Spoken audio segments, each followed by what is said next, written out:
नमस्कार, सुस्वागतम, वेलकम। मैं निधि माली आपके अपने इस YouTube चैनल में आप सभी का स्वागत करती हूँ। आप सभी को भारतीय नववर्ष और रंगों के पर्व होली की बहुत सारी शुभकामनाएं।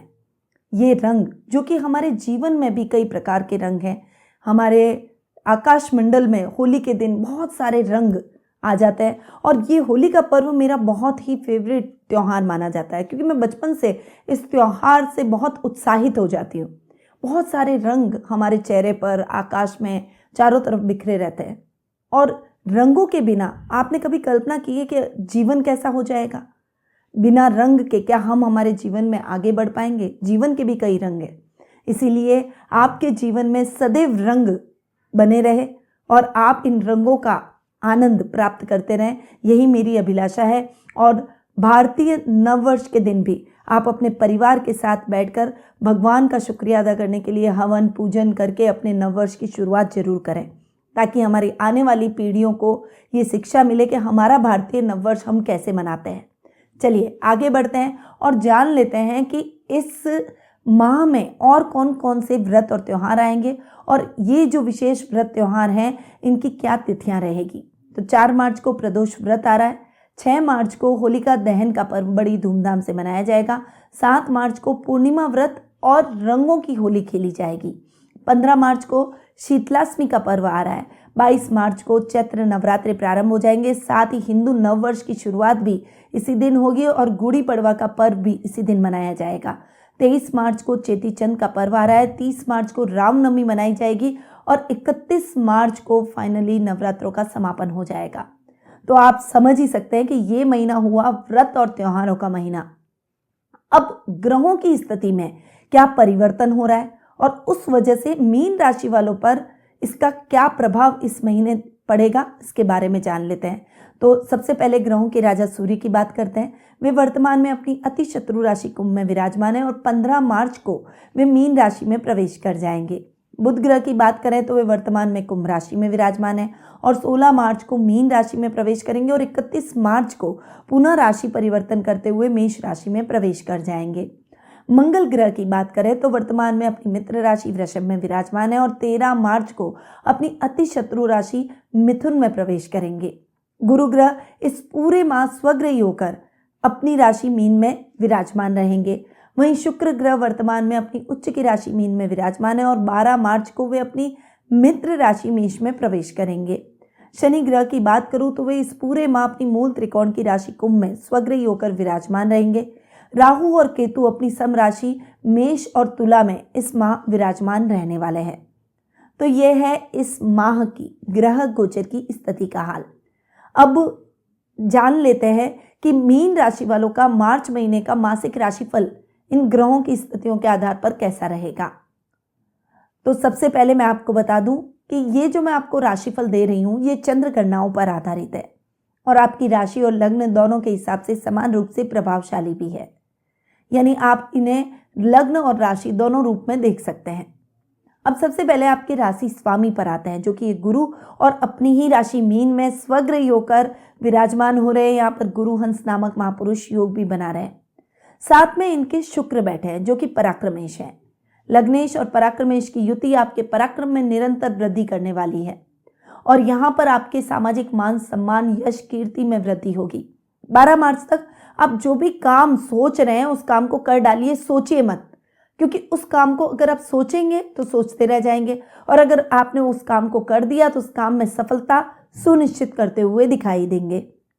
वहीं बुध और सूर्य भी आधे महीने के बाद में गुरु के साथ में आके युति करेंगे। अब बुध और गुरु दोनों ही चारों केंद्र स्थान के स्वामी हैं। इन दोनों ग्रहों की युति शानदार परिस्थितियां आपके लिए लेकर आएगी।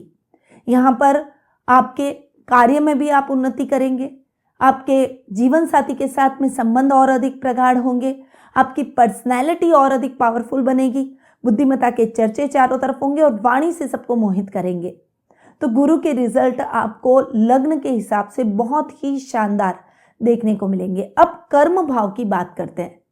कर्मेश गुरु लग्न के अंदर शुक्र के साथ में युति करके विराजमान हो रहे हैं, यानी पराक्रमेश और लग्नेश की युति काम में भी आपकी पावर को बढ़ाएगी, पद को बढ़ा देगी। इस समय अगर आप कोई भी डेयरिंग काम करते हैं या फिर कोई ऊंचे पद पर हैं, स्टाफ हैंडल करते हैं, तो आप रिस्क लेने की क्षमता रखेंगे और रिस्क लेते हुए कार्यों को सही समय से पहले ही पूर्ण कर देंगे। इससे आपके प्रसिद्धि में 4 चांद लगते हुए दिखाई देंगे। लोग आपको मानेंगे और आप हर जगह छाए रहेंगे, चाहे वो सोशल मीडिया हो, चाहे आपके समाज में हो, चाहे आपके वर्क प्लेस पर हो, हर जगह आपकी प्रसिद्धि बढ़ेगी। वहीं मैनेजमेंट से संबंधित कार्यों में आप निश्चित रूप से सफलता भी हासिल करेंगे।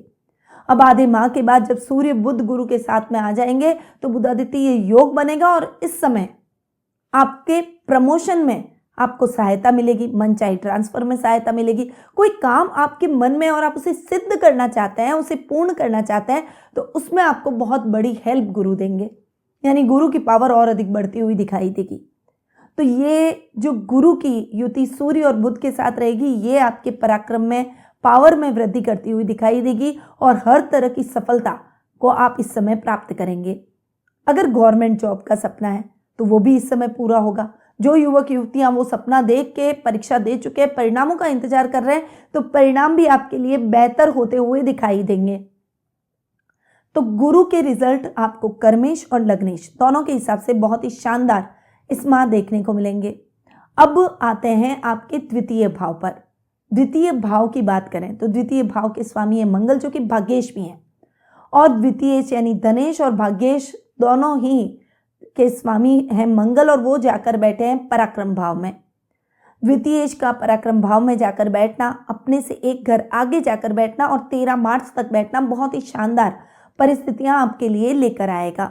हालांकि राहु यहाँ पर सेकंड हाउस में बैठकर पैतृक संपत्ति संबंधी विवादों को खड़ा कर सकते हैं, कुटुंब में थोड़े से मिसअंडरस्टैंडिंग क्रिएट कर सकते हैं, रिश्तेदारों के साथ अनबन हो जाना, कोई मिसअंडरस्टैंडिंग होना, ये स्थितियां जरूर आपको मंगल दिलवा सकते हैं, राहु दिलवा सकते हैं।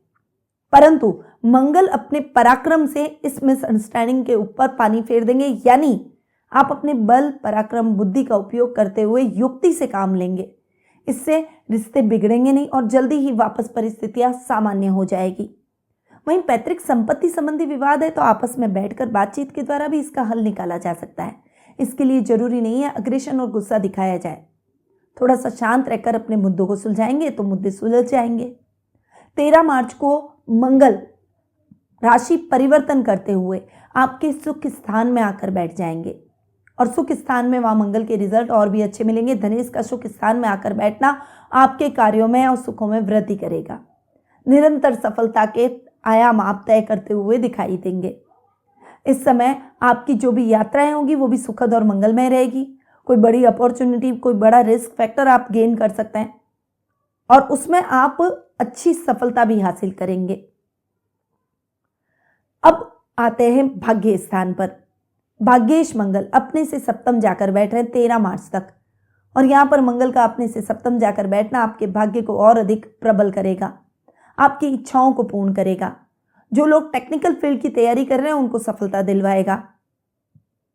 जो लोग ऑलरेडी आईटी फील्ड, इंजीनियरिंग या कोई टेक्निकल फील्ड से जुड़े हुए हैं, उनको अगर कोई जॉब चेंज करना है, स्विच करना है, तो आप अपना जॉब स्विच करते हुए दिखाई देंगे। धर्म कर्म के कार्यों में भी आपकी रुचि बढ़ेगी और यहां इस समय आप जो अपना बल है, पराक्रम है, वो लोगों की सहायता के लिए लगाएंगे, यानी समाज सेवा जैसे कार्यों में आप संलग्न रहेंगे। अब मंगल 13 मार्च को जब चेंज होकर आपके सुख स्थान में आएंगे तो भूमिपुत्र है, सुख स्थान में आ रहे हैं तो भूमि से संबंधित कार्यों में सफलता दिलवाएंगे। वहीं भाग्येश का सुख स्थान में जाकर बैठना आपके लिए अच्छा, वो आपके सुखों में निरंतर वृद्धि करेंगे और भाग्य भी इस समय आपके कार्यों में आपकी मदद करके और आपका पूर्ण रूपेण साथ देगा। अधूरे पड़े हुए कार्यों की लिस्ट छोटी हो जाएगी और नई योजनाएं आप क्रियान्वित करेंगे। अपना अगर आपने कोई स्टार्टअप शुरू किया है तो उस स्टार्टअप में भी आपको फंड की व्यवस्था हो जाएगी और वो स्टार्टअप आपका चल निकलेगा। तो मंगल के रिजल्ट आपको भाग्येश और धनेश दोनों के हिसाब से बहुत ही अच्छे मिलेंगे। अब बात करते हैं पराक्रम भाव की। तो पराक्रम भाव के स्वामी हैं शुक्र, जो कि अपने से 11वें जाकर बैठ रहे, उच्च के होकर बैठ रहे हैं। पराक्रमेश का उच्च का होकर अपने से 11वां जाकर बैठना आपके पराक्रम में निरंतर वृद्धि करेगा, पावर को बढ़ाएगा, भाई बहनों के साथ आपके तालमेल को और अधिक अच्छा करेगा। इस समय कोई भी कार्य आप हाथ में लेंगे उसमें आप सफलता को सुनिश्चित करेंगे। वहीं मंगल चूंकि यहाँ पर तृतीय स्थान में बैठे हैं तो वो और भी आपके बल को बढ़ाने में आपकी सहायता करेंगे। राजनीति में अटके काम द्रुत गति से संपन्न हो जाएंगे, समस्याएं खत्म हो जाएगी, यात्राएं सुखद और मंगलमय रहेगी क्योंकि शुक्र आपके अष्टमेश भी हैं। अब पराक्रम भाव के स्वामी अपने से 12वें चले जाएंगे और 12 तारीख को जब शुक्र द्वितीय भाव में धन भाव में जाकर बैठेंगे तो इस समय आपको थोड़ी सी समस्या उत्पन्न हो सकती है, कुछ कंट्रोवर्सी आपके साथ हो सकती है या फिर पॉलिटिक्स का शिकार हो सकता है। वर्क प्लेस पर बहुत ज़्यादा चौकन्ने रहें, आंख नाक कान खुले रखें। झूठे आरोपों का खंडन करने के लिए आपको जरूरी नहीं है सफाई पेश करना, आप अपने कर्मों से सफाई अपने आप पेश कर देंगे और वो झूठे आरोप अपने आप समाप्त हो जाएंगे। इसलिए कर्म प्रधान बन के अपने कर्मों को करते चले जाएं। जो लोग आपके ऊपर झूठे आरोप लगाएंगे वो खुद ही फंस जाएंगे, तो थोड़ा सा सतर्क और सावधान रहें। अब शुक्र चूंकि आपके अष्टमेश भी हैं और अष्टम भाव के स्वामी अपने से षष्ठम जाकर बैठ रहे हैं। हालांकि अष्टम भाव का स्वामी बैठ रहा है जाकर लग्न में और गुरु के साथ युति करके भी बैठ रहा है, तो ये समय गुरु और शुक्र की युति को और अधिक उन्नत और प्रबल बनाएगा और बहुत शानदार परिस्थितियां आपको उस वजह से भी देखने को मिलेगी। यात्राएं सुखद और मंगलमय रहेगी, यात्राओं में आपको बहुत अच्छा साथ और सहयोग मिलेगा, आपके शत्रु समाप्त हो जाएंगे, मांगलिक कार्यक्रमों की रूपरेखा रखी जाएगी, रिस्क फैक्टर कम होता हुआ दिखाई देगा, रिस्की कामों में सफलता प्राप्त होगी और बुद्धि बल चातुर्य और युक्ति से आप अपने कार्यों को बनाएंगे। अब शुक्र जब अष्टमेश अपने से सप्तम जाकर बैठेंगे यानी आपके द्वितीय भाव में आकर बैठेंगे, राहु के साथ में शुक्र राहु का जड़त्व योग भी बनेगा, शनि की तीसरी दृष्टि भी शुक्र पर रहेगी। यहाँ पर अष्टमेश सप्तम दृष्टि से अपने घर को देखेंगे, पर चूंकि केतु अष्टम में बैठे हैं वे शुभ कार्यों में आपको यात्राएं करवाएंगे, गुप्त शत्रुओं को समाप्त करेंगे, पर यहाँ पर गुप्त धन की प्राप्ति के सोर्स भी खुलते हुए दिखाई देंगे। थोड़ा सा आपको सजग रहकर अपने कार्यों को करना है और निर्णय लेते समय सावधानी रखनी है, बस इस बात का ध्यान रखेंगे तो कोई भी समस्या आपके जीवन में नहीं आएगी। अब आते हैं आपके सुख स्थान पर। सुख स्थान के स्वामी हैं बुध, जो कि आपके द्वादश भाव यानी खर्च भाव में जाकर विराजमान हो रहे हैं। सुखेश का अपने से नवम जाकर बैठना आपके लिए अच्छा, पर बुध चूंकि आपके खर्च भाव में बैठ रहे हैं आधे माह तक, वो आपके लिए अच्छा नहीं है क्योंकि वे आपके खर्चों को बढ़ा सकते हैं। सुख तो बढ़ेंगे पर सुख के साथ खर्चे भी बढ़ेंगे और वो खर्चे कभी कभी आपको बॉदर करते हुए दिखाई देंगे, यानी आप उन खर्चों को वहन करने में अपने आप को असक्षम महसूस करेंगे। यहाँ पर आपको अपना बजट देखकर चलना है और जरूरत से ज़्यादा अपने पैर नहीं फंसाने हैं। कहते हैं ना कि जितनी चादर हो उतने पैर फैलाने चाहिए, तो जितनी आपकी कैपेसिटी है उतना ही आप काम करें, उतनी ही चीज़ों को आप अपने जीवन में लेकर आएँ, उतनी लग्जरी को लेकर आएँ। ऐसा ना हो कि आप बहुत भारी लग्जरी अपने जीवन में ले आएँ और उसके बाद में आप उसका वहन ना कर सकें, ऐसी स्थिति नहीं आनी चाहिए। इसीलिए थोड़ा सा संभल कर शांति से धैर्य से अपने कार्यों को करने का प्रयास करें, आपके कार्य जरूर संपन्न होंगे और तय समय में संपन्न होंगे। अब बुध जब 16 मार्च को आपके लग्न में आ जाएंगे, राशि में गुरु के साथ में आकर बैठेंगे, तब बुध के रिजल्ट आपको बहुत अच्छे देखने को मिलेंगे, क्योंकि यहाँ पर वे गुरु के साथ युति करेंगे। बुध नीच के जरूर होंगे परंतु गुरु स्वग्रही होकर नीच भंग योग बनाते हुए दिखाई देंगे, तो यहाँ पर बुध के रिजल्ट आपको बेहतर मिलते हुए दिखाई देंगे पहले की अपेक्षा। पर आपको बहुत सावधानी सुखों में रखनी है, अनर्गल खर्च से बचना है और वाहन गाड़ी घर सब खरीदते समय बहुत ज़्यादा सावधानी के साथ आगे बढ़ना है। पहले सारे पेपर पढ़ लें, देख लें, वो पेपर क्लियर होने चाहिए, इस बात को सुनिश्चित करके ही आगे बढ़ें। माँ के साथ भी वाद विवाद हो सकता है, इसलिए उनसे वाद विवाद से बचें। अब बुध चूंकि आपके सप्तमेश भी है, व्यापार के भाव का स्वामी नीच का हो रहा है, परंतु गुरु के साथ में नीचभंग योग भी बन रहा है, इसीलिए व्यापार में आप अच्छी उन्नति करेंगे। गुरु के साथ चूंकि बुध बैठे हैं तो मैनेजमेंट से संबंधित कार्यों में सफलता प्राप्त करेंगे और बहुत सही तरीके से अपने व्यापार को बैलेंस होकर चलाने का प्रयास करेंगे। तो यहाँ पर बुध के रिजल्ट आपको ठीक मिलते हुए दिखाई देंगे, इसीलिए थोड़ा सा आप रिलैक्स रहेंगे और इस माह आप नई नई योजनाओं का क्रियान्वयन करें, पर सोच समझकर निवेश करें। योजना शुरू करते समय एक साथ 10 योजनाओं को शुरू ना कर ले, पहले एक योजना शुरू करें, फिर दूसरी, फिर तीसरी, इस तरह से आगे बढ़ें ताकि कठिनाई आपके जीवन में ना आए और 1 बाय 1 आप चलते चले जाएं और अधूरे पड़े हुए कार्य की लिस्ट बड़ी ना हो। तो इन बातों का अगर आप ध्यान रखेंगे तो बुध के और भी अधिक बेहतर और अच्छे रिजल्ट को आप अपने जीवन में पाएंगे। अब आते हैं पंचम भाव पर। पंचम भाव की बात करें तो पंचमेश है चंद्रमा, जो कि थोड़ा फ्लक्चुएट होता रहता है। विद्यार्थी वर्ग का मन हर समय भ्रमित होता रहता है कि इस माह भी आपका मन कभी कभी भटकाव की स्थितियों से गुजरेगा, पर फिर भी आप लाइन पर आएंगे, फोकस रहेंगे, क्योंकि बहुत ज्यादा भटकाव की स्थितियां आपके जीवन में नहीं रहेगी। गुरु की पंचम दृष्टि पंचम भाव पर पड़ रही है और वो आपको बहुत अच्छे रिजल्ट दिलवाएगी, सफलता दिलवाएगी। पढ़ाई में विशेष रूप से विद्यार्थी वर्ग को अच्छी सफलता मिलती हुई दिखाई देगी। करियर में भी आप बहुत अच्छा प्रदर्शन करेंगे और टीचिंग लाइन से जो लोग जुड़े हुए हैं या खुद का कोई कोचिंग सेंटर है तो आपके मान सम्मान और प्रसिद्धि में वृद्धि होगी। तो चंद्रमा के रिजल्ट आपको इस महीने बहुत अच्छे मिलेंगे। अब आते हैं सूर्य पर और षष्ठम भाव यानी रोग भाव पर। रोग भाव के स्वामी है सूर्य, जो कि अपने से सप्तम बैठे हैं, 12th हाउस को बहुत अच्छा कर रहे हैं, क्योंकि खर्च की स्थितियों को घटा रहे हैं, जला रहे हैं, इस स्थान को जला रहे हैं। सूर्य जहां बैठते हैं उसको जलाते हैं क्योंकि उसका तेज बहुत अधिक है। परंतु सूर्य की दृष्टि अपने ही घर पर पड़ रही है, इसीलिए सूर्य से संबंधित जो भी रोग है, चाहे हृदय रोग हो, चाहे नेत्र रोग हो, चाहे त्वचा संबंधी रोग हो, उनसे आपको मुक्ति मिल जाएगी। बहुत ज्यादा रिलैक्स महसूस करेंगे, थोड़ा सी ऊर्जावान भी अपने आप को महसूस करेंगे। पर ये होना है 15 मार्च तक। 15 मार्च के बाद का समय आपके लिए इतना अच्छा नहीं है, क्योंकि सूर्य चले जाएंगे अपने से अष्टम, हालांकि केंद्र में जाकर बैठेंगे, लग्न में जाकर बैठेंगे, गुरु के साथ युति करके बैठेंगे, बुध के साथ युति करके बैठेंगे। पर फिर भी इस समय भी आपको थोड़ा सा समस्याओं के प्रति केयरफुल होकर चलना है। नेत्र विकार हो सकता है, त्वचा संबंधी प्रॉब्लम हो सकती है, हृदय से संबंधित रोगियों को बहुत सावधान रहकर चलना पड़ेगा, क्योंकि समस्या बढ़ सकती है। यहां पर शत्रु भी आपके खिलाफ किसी न किसी प्रकार से व्यवधान डालने का प्रयास करेंगे, दिक्कतें लाने का प्रयास करेंगे। ऐसे शत्रुओं से भी आपको बचकर रहना है, संभल कर रहना है। ननिहाल से आपको नाना नानी के स्वास्थ्य का विशेष रूप से ध्यान रखना पड़ेगा और ननिहाल से थोड़ा सा केयरफुल होकर रहें, कुछ मिसअंडरस्टैंडिंग ननिहाल वालों से हो सकती है।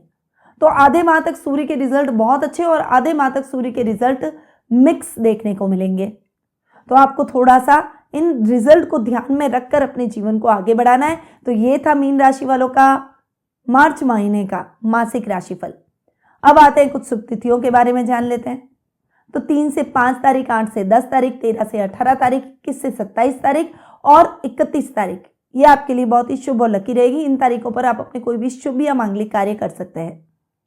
वहीं अशुभ यानी ध्यान देने योग्य तारीखों के बारे में भी जान लेते हैं। तो 1, 2, 6, 7, 11, 12, 19, 20, 28 से 30, ये तारीखें आपके लिए थोड़ी सी केयरफुल रहने की है। इस समय ध्यान देकर अपने कार्यों को करें।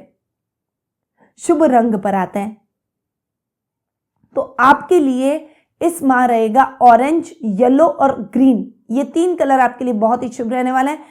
अब इन रंगों का उपयोग आप ज्यादा से ज्यादा बार कर सकते हैं। अब आते हैं उपाय पर।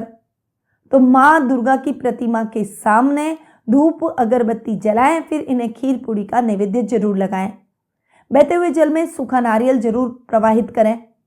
ओम नमो नारायणाय नमः मंत्र का जाप करें और श्री कृष्ण भगवान की पूजा आराधना, उनकी सेवा जरूर करें। गुरुवार के दिन भगवान श्री कृष्ण और राधा जी के दर्शन कर इन्हें पीले फूल, पीला नैवेद्य जरूर चढ़ाएं। विष्णु सहस्त्र नाम का पाठ गुरुवार के दिन जरूर करें। तो ये कुछ विशेष उपाय थे जो कि मीन राशि वालों को गोचर की स्थितियों के आधार पर करने हैं। पर यदि आप अपनी जन्म कुंडली से संबंधित प्रश्नों के उत्तर प्राप्त करना चाहते हैं, वर्तमान में जो समस्याएं हैं जिनके समाधान आप प्राप्त करना चाहते हैं और कुछ ऐसे ही सटीक उपाय आप जानना चाहते हैं जो कि आपके जीवन की दिशा को बदले और सकारात्मक मोड़ दे, तो टेलीफोनिक अपॉइंटमेंट और पर्सनल मीट के माध्यम से मुझसे जुड़ सकते हैं। स्क्रीन पे जो नंबर दे रखे हैं, इन नंबरों पर संपर्क कर आप अपना अपॉइंटमेंट बुक करवा सकते हैं या फिर व्हाट्सएप के माध्यम से भी जुड़ सकते हैं, या फिर आप मेरी वेबसाइट panditnmshrimali.com पर जाकर भी अपना अपॉइंटमेंट बुक करवा सकते हैं। अब मैं अपनी वाणी को यहीं विराम देती हूँ। स्वस्थ रहिए, व्यस्त रहिए, मस्त रहिए और हमेशा मुस्कुराते रहिए। जय श्री राधे कृष्णा।